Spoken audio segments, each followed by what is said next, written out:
I began to suspect that my wife was up to something. Our 2 kids were about 4 and 6. Still young.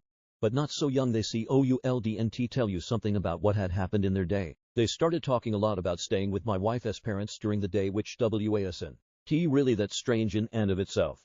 But since they lived about 90 minutes away, doing so 2 or 3 times a week seemed a bit much. That was basically every day she wasn't working at her part-time job.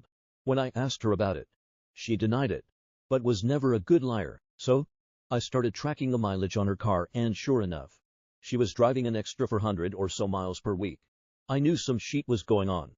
Then one day I sat down at the computer and she had left a sticky note with her America Online password written on it next to the keyboard.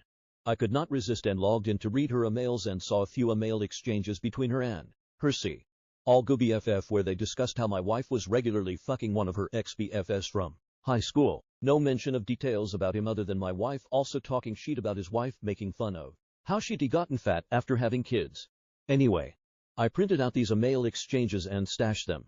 I still needed to know the details. So I called a friend who was a cop and he suggested I call a guy he knew that had left the force to become a PI. Ron was great.